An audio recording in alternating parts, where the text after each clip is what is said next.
Hello YouTube, this is Azrael. Thank you for tuning in my channel.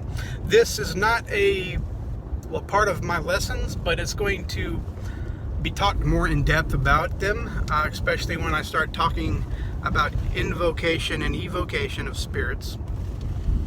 I had a friend online that directed me to some videos to two different people actually, and he wanted me to know what I feel about it. We want to know what I feel about it.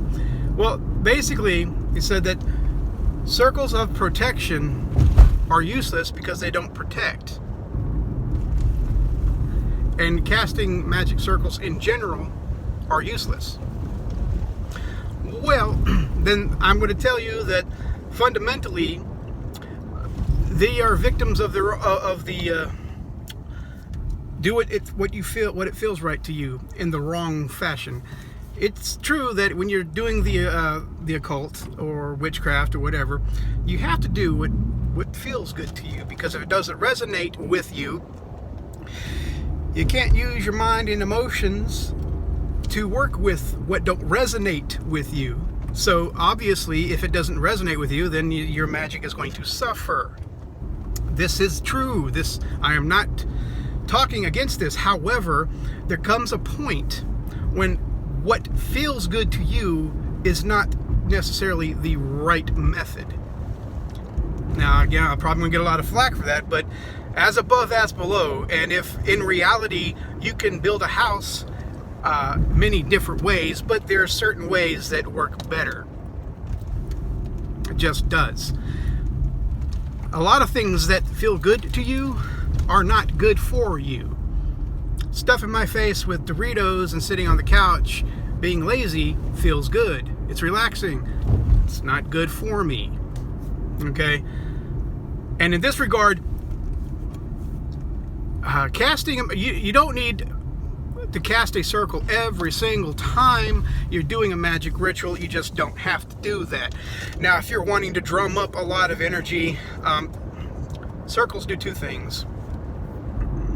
It sets kind of like a crossroads, a barrier.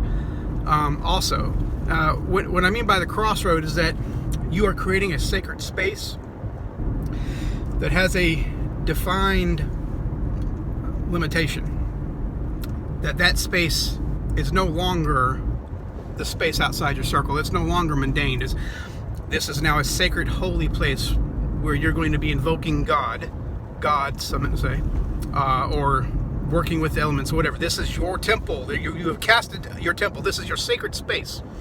In your sacred space, you're adding your will to protect your ass. Now, in magic, your will and thoughts basically move the energy. That is what magic is. Will and intent. Mental will and intent. So if you're creating a circle for protection, that's what it's going to do. It's going to give protection. End of story. Now, watching their videos and what logic they had, it's because, well, one person works with negative energies in general. So, yeah. But I'm sorry, if you're going to summon a negative energy, negative things might happen. You shouldn't be doing that anyway, really.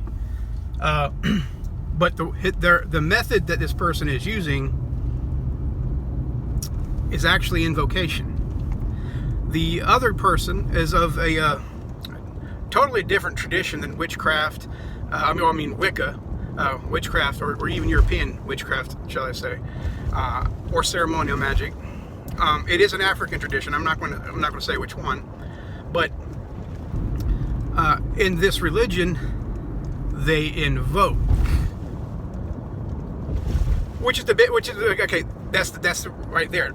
A magic circle, when you erect a magic circle, two things. If you have a negative energy attached to you, a magic circle isn't going to help protect you against that negative energy. A thought experiment. Say you need a shower. You are dirty. You've been working outside, but you come inside and you're like, well, I need to sweep this floor real quick. You might be cleansing the area that you're going to be using for your magical space, your sacred space. But if you yourself are dirty and got things attached to you, just like this scenario, you're cleaning the floor, you're cleaning the area, but the dirtiness is not in that area you cleaned. The dirtiness is on you or in you or attached to you.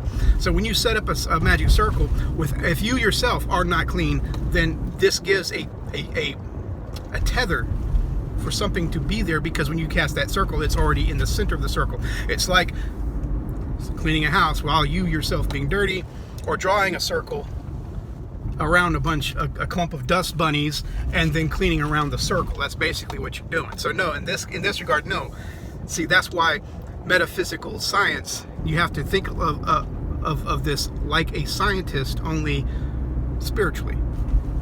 Other part, evocation is when you summon a spirit outside of your circle.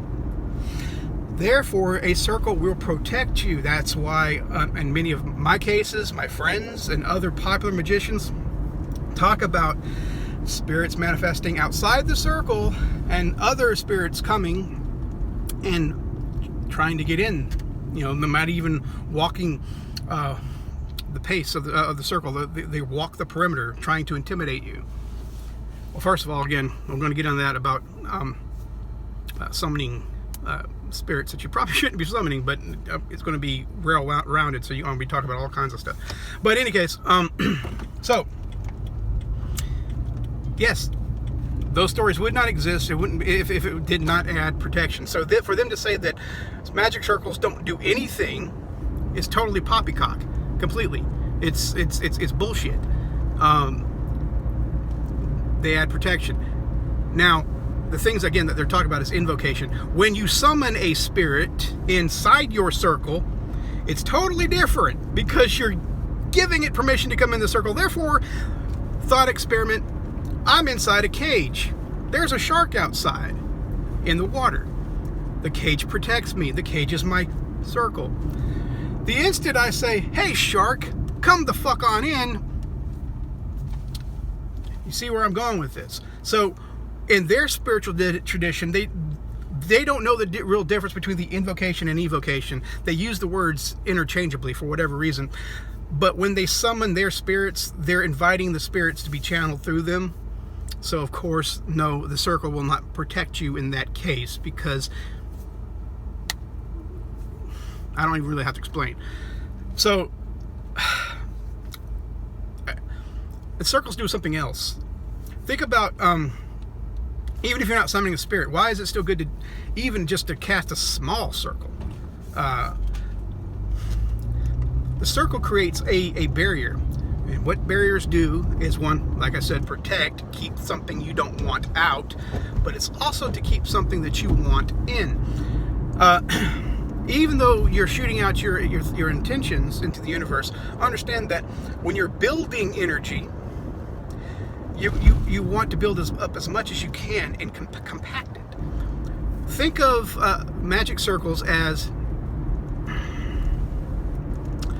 a bullet casing, or an aerosol can with air compressed inside. It is this compression that makes this small amount of gunpowder that turns into energy when it's ignited. It's this compression that makes it more powerful. It just does. Much like that, when you are summoning energy, drumming up energy inside a circle, it's building up. And when you start doing this enough and you start learning how to feel energy, you will feel that energy just surround you. The air in your magic circle will be thicker, and you will be able to detect this. So that's what that other part. So when you finish at the apex of your ritual and you send out your intention, boom. So the circles are there to help keep the energy from spreading out. It will still work. But if you're doing a ritual specifically for energy work towards the goal, then basically casting a circle is basically making a container that you're putting that energy that you're drumming up, packing in there like gunpowder, and then your goal being the projectile when that energy is released, it's going boom. It's going to straight to your goal with all the intention that you drummed up. Okay, all the energy that you drummed up. So magic circles do two things: protection and build up energy. So one of the things I try to respect other people's cultures and other people's religions and beliefs. They're in the realm of faith and religion, or not religion, because religion is confining. That's a different kind of cage. Religion is designed to keep you where you are, so others can be above you. That's what all religion does. Religion is a construct. Dogma are the bars of religion that keep you where you can't go anywhere. So it's really hard to talk about absolutes when we're talking about a spirit world where everything you want emotionally comes into existence. But even this world, even the astral world, has limitations in the physical world when it manifests in the physical world. And when it manifests in the physical world, it manifests in the same way the physical world is, as above, as below. So if you build a brick wall to keep something out, when you put up a magic circle, that's exactly what it does. If you put up a wall of protection, it protects you in the story. When I start talking more about evocation, my other videos and stuff, in invocation, there are certain kind of circles that you can make that will, instead of be something that keeps things out, things to draw in, like a magical black hole to suck things to you, or spirits to help aid in that. But that's way on down the line. Right now, this is just a VR response. So now, again, I know many of my friends who watch this probably don't cast rituals every time they cast a spell. Neither do I. But again, they have their place. They've been like that. We have evidence that the earliest form of ceremonial magicians, and I'm not talking, when people talk about ceremonial magicians, they're usually thinking about Western high magic, which uses a lot of Christianity and stuff and symbolism of Christianity. I'm talking about before Egypt. I'm talking about the earliest civilizations. We know that because they have written this in their cuneiform, one of the earliest languages before any other languages, that they used circles. So we're talking about the beginning of civilization and the beginning of magic practices that were not just in the hands of the shamans, but now priests. We know for a fact that at least they cast circles, and we're talking about 6,000 years ago and so forth. So they work. Otherwise, they wouldn't have been carried on through antiquity until now with the concept of casting circles. Again, not all traditions use them because not all traditions need them because of the way they do things. Again, if you're going to channel every single one of your spirits, then there's no need for a circle for protection. Okay, if you're going to only go to a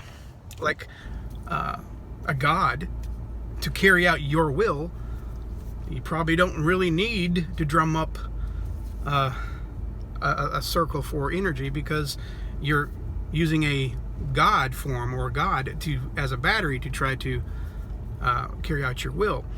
But again, I say if something works, use it. So why not just do all of that, roll it up together into one gigantic magic package? But again, let me know what you guys think. Like and subscribe.